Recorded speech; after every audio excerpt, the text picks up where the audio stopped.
Apartment 9 after a long day at the studio. With the stormy weather outside, it's the perfect atmosphere for unwinding over a hot beverage while watching Misery. Paul, do you know about the early days of the Kimberley diamond mines? Do you know what they did to the native workers who stole diamonds? Okay, we have chamomile if you're feeling sick, lavender if you're PMSing, or... Earl Grey, hot. Thank you, Picard. Of course it's hot. What do you want in it? Nothing. Why so crabby? Sorry, I'm just pissed that the concert in the park got canceled. What happened? It was in the park, Allison. Tonight, I'm pretty sure the bassist floated away. Bradley walks in from the front door and looks incredibly frustrated. I just don't believe it. I don't believe it. I simply cannot believe it. Are you trying to tell us that you cannot believe something? Bradley, we've been over this. Yes, you have crow's feet, and no, the mirror is not glitching. Well, at least I take time to look in the mirror before I leave the house. Okay, I'll bite. What's wrong?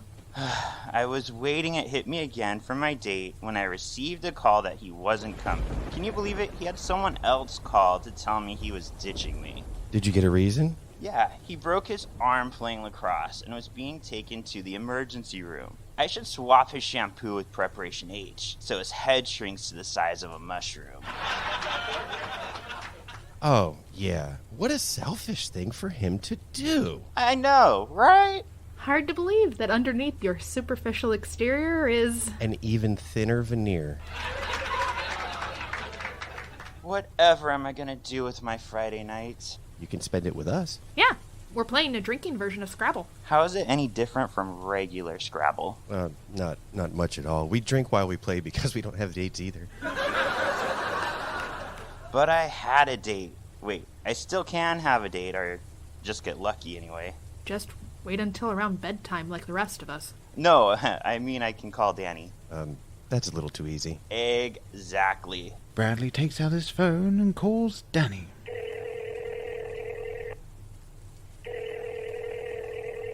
This is Danny. If you're a bottom, press 1. If you're a top, press 2. If you're one of those straight curious frat boys, press 3. If this is Publishers Clearinghouse, press 4. If none of the above apply to you, then hang up. Or leave me a message and I might return it. Bradley ends the call. That's weird. He always answers when I call. Maybe he's not answering because he's driving and the roads are wet. Speaking of wet, I wonder where Dylan is.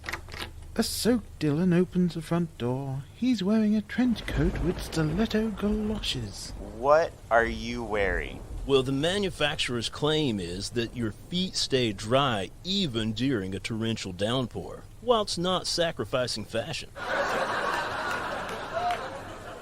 Why didn't you just place them in a pool or a bathtub? You know what? That would have been a good idea. It would beat standing in the middle of a storm. I'll need to start thinking with my actual head if I want to land this role. Oh, what role is that? Must be for the Community Theater's newest production, Twerking in the Rain. Actually, I'm auditioning for the new Consumer Reports on-camera host position at the studio that suddenly became available. What happened to the old host? Oh, she got herself into trouble when it was found out that the manufacturers were sponsoring her softcore porn site called Men Who Fuck Sure Her Guaranteed. You know, I'm growing tired of just being a graphics guy when I know that I'm capable of so much more. All right, Mr. DeMille, I'm ready for my close-up. Dylan, dude, you have exactly what they look for in a TV host. Yeah, pecs, hair, big package, no original thoughts.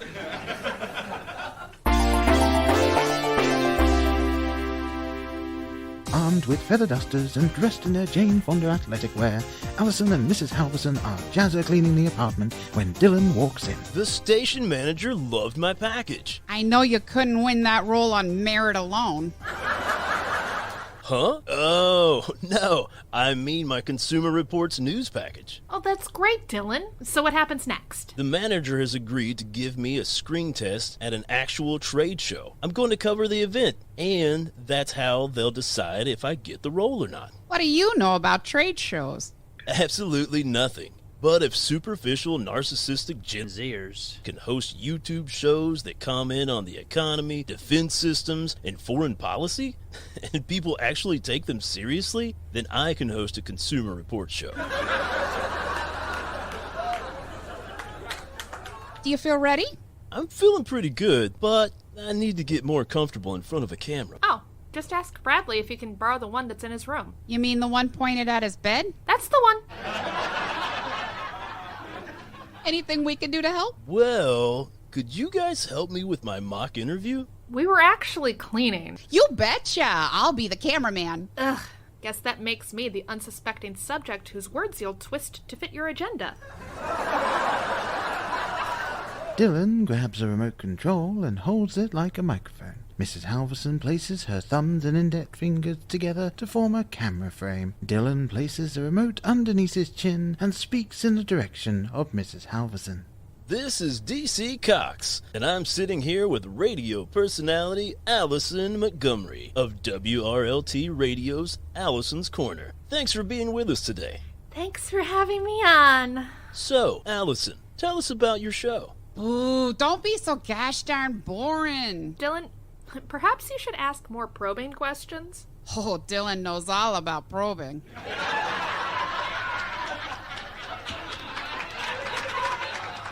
Allison, is it true that you accidentally erased Cameron's game of Soul Calibur, and instead of fessing up, you spilled scalding hot coffee on his Xbox and then blamed it on Mrs. Halverson and her jazzer cleaning? I don't know what you're talking about. Allison breaks eye contact with Dylan, then turns to Mrs. Halverson. He's just making this up for the camera. You know these reporters always spinning the news instead of reporting it? So that's why Cammy wouldn't speak to me for weeks and prohibited my jazzer cleaning. Oh, and spilled coffee on my abacus. This is ridiculous. I'm out of here. Nail her, Dylan. Don't let her get away without the truth. A good reporter always gets the story no matter what. Wow, thanks, Allison. This was great and incredibly revealing. I'm a regular Barbara Walters. By the way, where are Braddy and Cammy? Bradley's on a date and Cameron's working late. They'll be home later, but that gives us time to keep practicing reporting in the meantime. Allison, Dylan, and Mrs. Halverson have just wrapped up another hard-hitting interview. So many secrets have been revealed. If Dylan lands this new role, he'll certainly be a regular Megyn Kelly. Just before starting up again, Bradley walks in from the front door, looking completely devastated. I'm just dejected. Dejected, I tell you. Words cannot describe just how dejected I am. So, are you trying to tell us that you're dejected? That and using the dictionary app's word of the day? What's wrong, Braddy? Couldn't find a hookup at college night at the bar? Why, no. I'm upset because the voodoo lady said if I burned your doll that you would cease to torment me. And yet, here you are. What's wrong? I got stood up again. I was sure this one wasn't a flake. You really need to stop believing what some rando says to you on Grindr. That's not all. After I got stood up, I did what I always do, and that's called Danny. The guy may have questionable ethics, but he has an insatiable libido. And you were able to walk home? He's still not answering his phone, and now I don't know what to do. The nerve of Danny not answering your every beck and call. If you have to work on a puzzle or crack open a book because of him, the world is truly coming to an end. Oh, my Lanza, I have the best puzzle. It's a 1,000-piecer that depicts all the celebrity cheeseheads. I'd rather watch an 8-hour TED Talk about the history of calendars. You might learn something. That host is getting dates. Oh, where can Danny be? He's not answering calls or texts. I even snapped him. Where is this obsession with Danny coming from? It's a bit intense even for you. You've said many times that he's a total tool that's easier than... You. That's true, but there's much more to him. I mean, when we get together, we laugh a lot. Why wouldn't he? You're naked. He and I share so many secrets, tell one another things that we don't dare tell another soul. What, you need at least an hour notice so your Cialis kicks in? Can't you just find another hookup? I mean, I've got a whole queue of fine folks lined up. I can't just sleep with anybody. Since when? What about the UPS delivery guy? And the cashier at Publix? Or the Zamboni driver at the rink? Honey, he's probably just very busy. I mean, he works all kinds of odd jobs. Or maybe he simply forgot to pay his phone bill. You betcha. You're worrying over nothing. I don't know, Mrs. H. He always returns my calls. The same thing happened back in the old country. One day... Hold up. We've neither the time nor the energy to listen to one of your old country stories. But it's really good. Well, all right, but can your player piano skip right to the point that will make Bradley feel better? I promise. I know I'm gonna regret this, but go ahead, Mrs. H. Everyone in my hometown hated Helga after she cheated at the herring eating competition at the county fair. You see, she illegally lubed up her insides so the fish slid down better. So one day, everyone grabbed pitchforks, torches, and rope and marched to Helga's house and banged on her door. No answer. Fired the cannon. No answer. So they got a ladder and climbed to the second-story window and looked inside. And there was Helga. Oh, wait, she was dead. Bradley begins to freak out when Cameron walks in from the front door. Hey guys, what the hell is going on? Did Streisand die? No, he's upset because he thinks Danny's dead. What? Nothing can kill that mofo. He's full of so many drugs that he's practically preserved for life. Danny just hasn't been returning any calls and texts for a couple of days. Oh, Cam, by the way, I learned something new about your Xbox today. What about it? Cam, we just gotta do something. What if something terrible has happened to him? Nothing's happened to him. I mean, if it did, half the city would be in mourning because he provided such great service anywhere he went. Way to go, Mrs. H. I thought you said that story would help. Her stories rarely help, except to test our tolerance levels. Okay, everyone, let's head over to Danny's. Ah! What is it, honey? It's that darn ghost again. He just won't leave us alone. I guess we're just going to have to move. No, wait. Don't worry. We're not moving. He is. Who are you going to call? Blockbusters. Actually, we know nothing about catching ghosts other than what we saw in that old cartoon. But if you want a podcast where we talk about film, TV, random tangents that leave you wondering what the hell was that all about, and the occasional nugget of wisdom, then we're the ones for you. And as you act now, you can listen to our entire back catalogue for free. Did you say free? Yes, I did. So go now to your nearest podcatching device, shake off the ectoplasm, and download us today.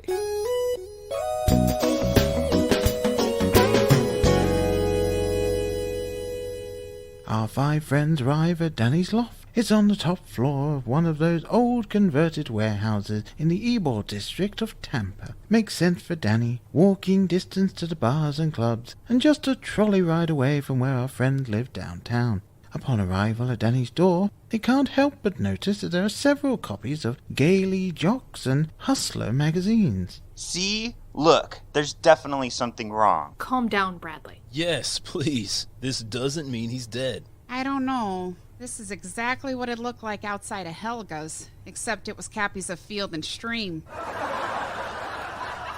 Oh, Dylan, where's the key? It's on top of the door frame. And sometimes places it under the mat. He's also hidden it in that potted plant. Oh, my Lanta! Danny gets around more than that one Chanel suit that travels the globe.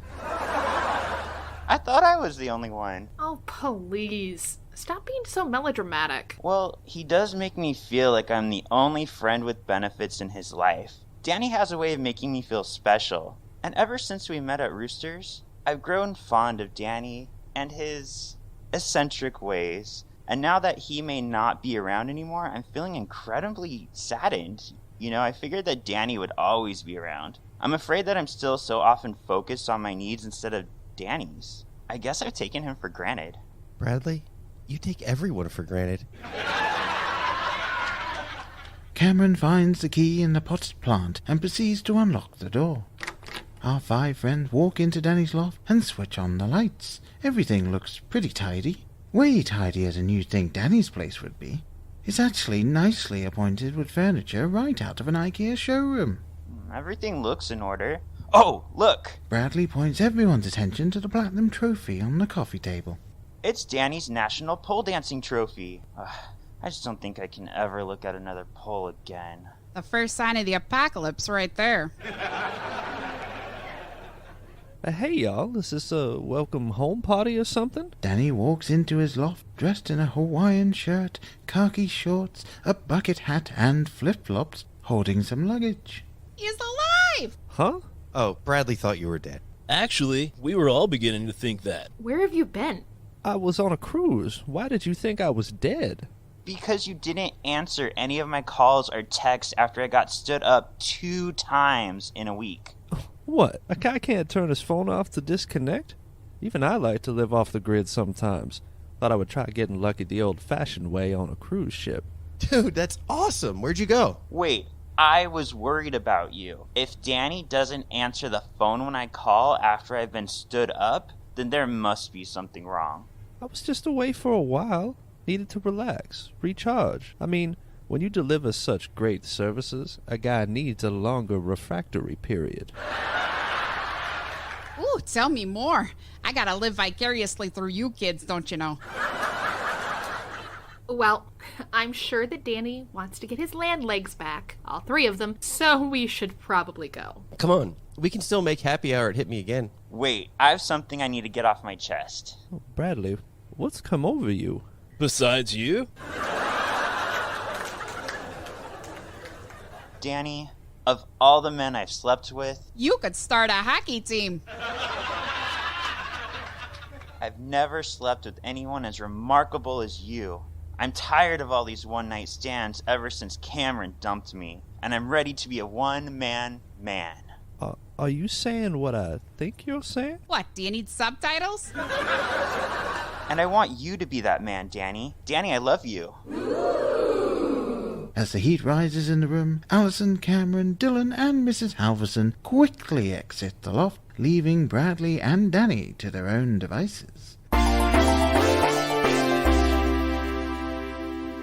The next afternoon, Allison and Cameron are in the kitchen eating some delicious banana pudding, Bradley's late grandmother's recipe, when Bradley walks in. He's a little disheveled, totally slept at his clothes, or rather, they were crumpled up on the ground next to Danny's bed. You two are not going to believe what an amazingly erotic time I had last night with Danny. You literally say that about any guy you sleep with. Yeah. What makes this time any more special than the last? It was the pizza delivery guy, right? I'll just ignore that. I'm in too good a mood. Haven't either of you had that feeling that you just know that the person you've been boning is actually your soulmate? No, but unlike you, I have standards. By the way, Mother Superior called to make sure you're attending Mass at the convent this afternoon.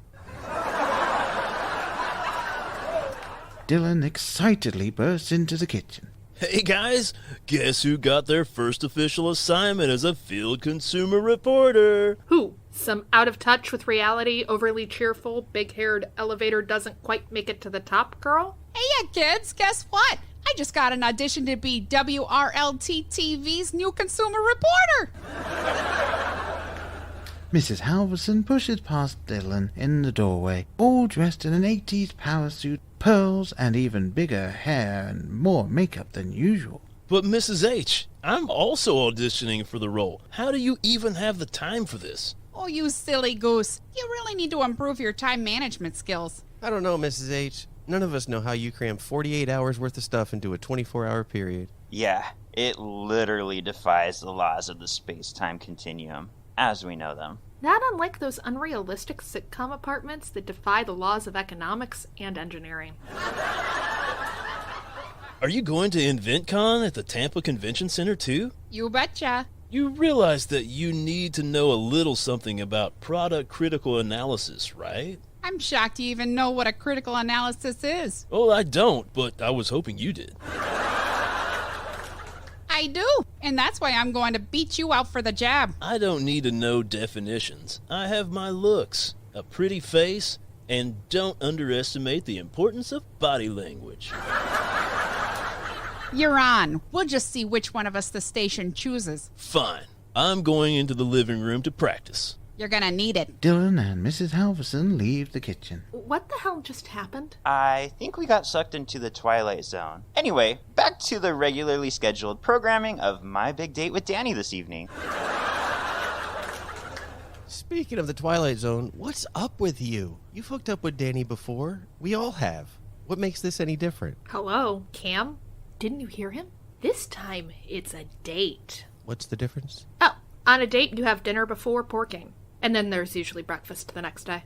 Oh, so food's the only difference. Makes sense, really. It's kind of like the girl whose friends are always telling her that she attracts the wrong guys because she dresses like a slut. But then on Halloween, with a jack-o'-lantern bucket, they're all like, "Girl, you look so great!" We're going to the Columbia for dinner this evening. Oh, fancy. Who's paying? He is. So I'm going to get the lobster cannelloni, and of course the table-side sangria, and that marvelous chef salad. Sounds like you have him wrapped around your controlling little finger. As many times as he and I have hooked up before, I just feel like this is very different. Like I'm sailing into uncharted territory to explore a new world. I feel just like I did when I was a virgin. So you feel like an 8th grader. Are you implying that I lost my virginity at an early age? Implying? Bitch, he just called you out. You're just lucky that Highlights magazine didn't have a gossip column. I am not going to let the snide remarks from the two of you dried up old spinsters ruin my evening. Clearly, you don't understand that Danny and I were meant to be together. I wish I could say the same for your big mouth. Go ahead, laugh. I don't have to stand here and listen to this. But I'll bet you'll bend over for it.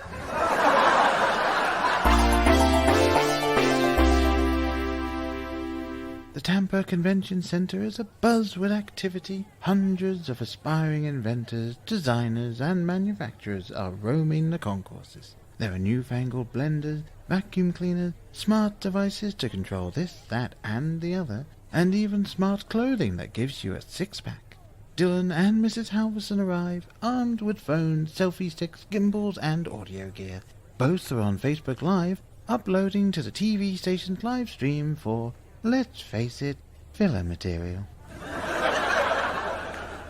Each whispers to themselves, Now remember, Dylan, a good reporter always... It's the story no matter what.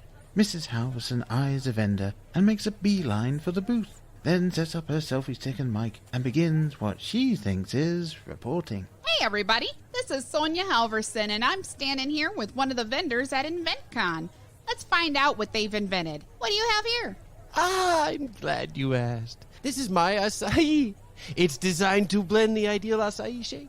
Perfect for breakfast to keep you looking like anyone from a Ryan Murphy show. See here, you add ice, acai berries, protein powder, and any other mixed berries to the pre-measured holders. Then you press this button. And it blends everything together incredibly perfectly that your palate will get the sense that you went to one of those pricey places. You call this breakfast?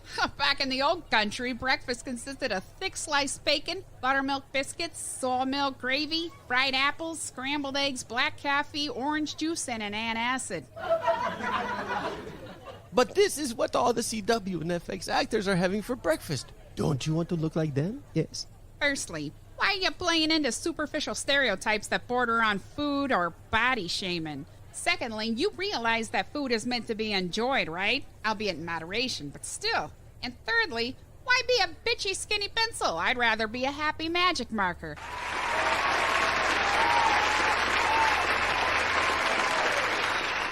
Meanwhile, several yards away at another vendor, Dylan has all of his gear ready to go. And I do mean all of his gear. which is probably why this report isn't going to win him any Emmys. You see, the vendor Dylan selected is hot, surprise, surprise, and is selling the iFace. Now you never have to worry about looking all ratchet when you get that early morning or late night FaceTime, Snapchat, Zoom, or Grindr video message request. Tell our audience what iFace does. iFace is a real-life filter that you attach to your face. You send a custom mold of your face to us, and we send you an incredibly thin mask, if you will, of LEDs that will project the kind of face you want to show to the world. Sounds like a very useful tool for those that need it. But might I say, you certainly don't need it, because I'm sure you wake up looking like the stunning beauty that you are. Is that a selfie stick in your pocket, or are you just happy to see me? As Dylan is probably getting more numbers and stories at InventCon, suddenly the crowd erupts into cheers.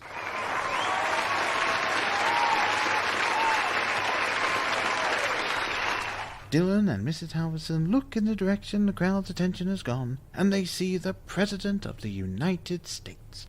The President begins to speak on the promotion of innovation, and just as Mrs. Halverson was going to begin shooting the event... Dylan, my phone battery died. What am I going to do? I don't know, Mrs. H. I want the job, too. Oh, please, Dylan. Would you be my camera operator? I'll bring your mail to you for a whole week. Okay, fine. We reporters have to get the story no matter what. Hi, I'm Linda. And I'm Jane. And we have a brand new podcast called Bedknobs and Broomflicks, where we talk about witches of the entertainment world. From the horror movies Warlock, Suspiria, The Witch, and The Blair Witch Project, to the more comedic or whimsical, such as Harry Potter, Hocus Pocus, Elvira, Mistress of the Dark, and The Blair Witch Project. No movie, TV show, or book is off limits. All witches, man witches, sorry warlocks, we're not calling you that, witches brews, witches of history, familiars, and witch-like activity will be discussed as we laugh and have fun talking about the wonderful world of witches. So join us every other week for some fun witchy talk. All witches welcome.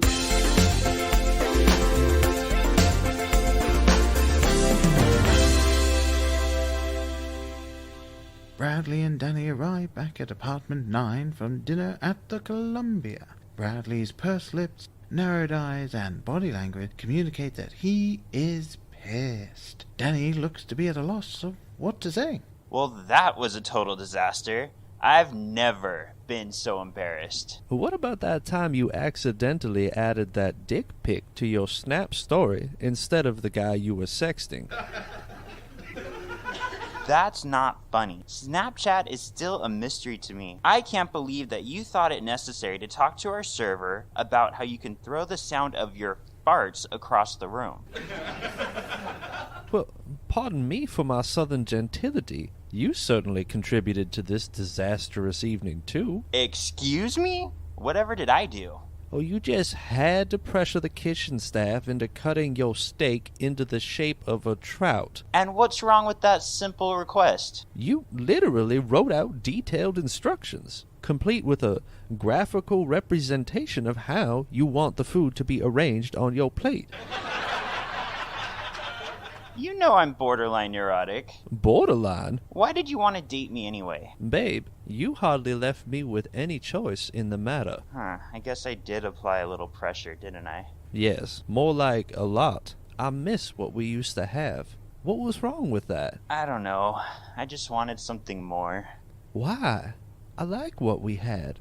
You'd call me up when a date didn't show, which happens a lot, and we'd have drinks at my place, or here. Then bang, and then go our separate ways until the next time. I liked it. Bradley is speechless, which is a rarity for him. Listen, I love how energetic, intense, and classy you are. Do you feel anything for me beyond what we had? Beyond being unconventional friends with benefits? Beyond knowing that if anything were to ever happen to me, I could count on you? Beyond loving being your friend? I love you, just not in a boyfriend kind of way. I was worried that you thought that I took you for granted. Babe, you take everyone for granted. Danny, I don't think our new relationship is gonna work out. No, I don't think so. But damn, am I glad that I have a friend like you in my life. Same here, dude. Same. You keep it interesting, that's for sure.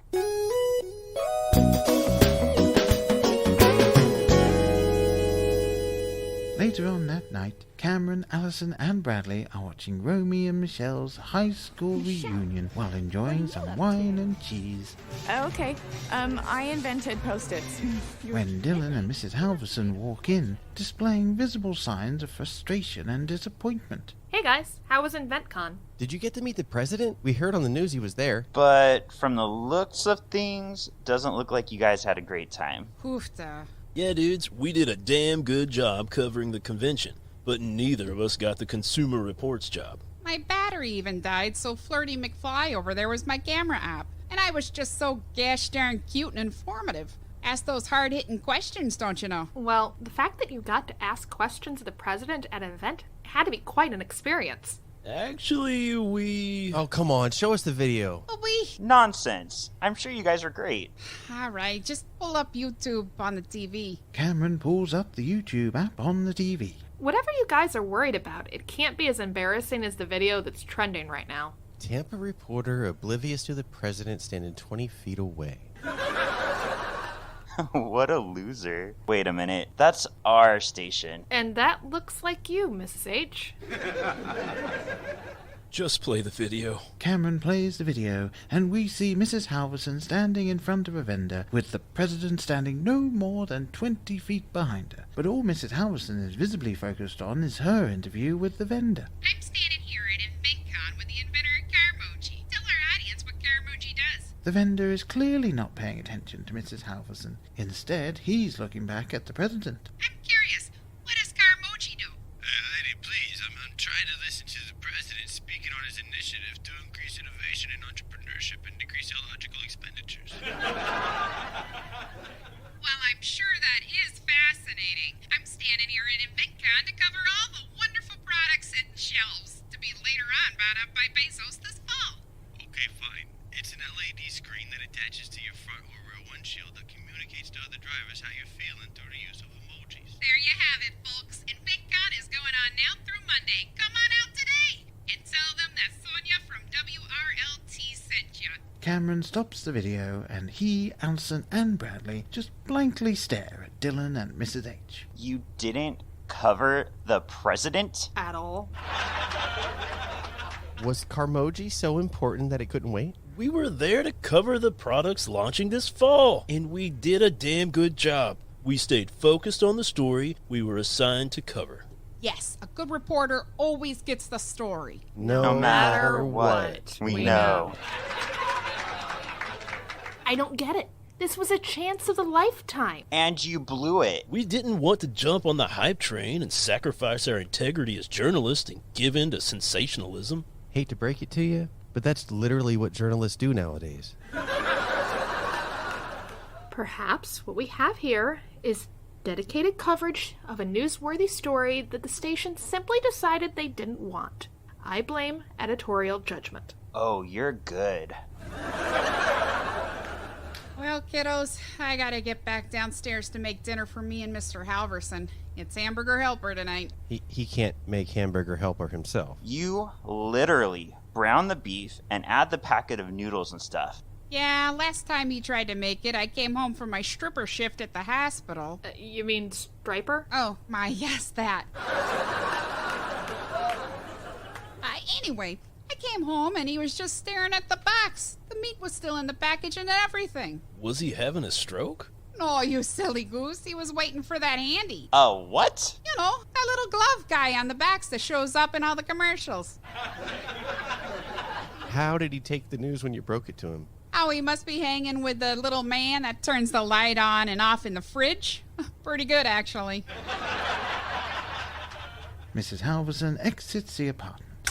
Bradley also gets up from the couch and heads towards the door. Where are you going? Back over to Danny's. Wait a minute. I thought you said it didn't work out between the two of you. Yeah, didn't you learn that the two of you weren't meant to have a relationship? Over the last few days, I learned that a relationship is more than movies, sex, and 80s synth music. Thankfully, this isn't a relationship.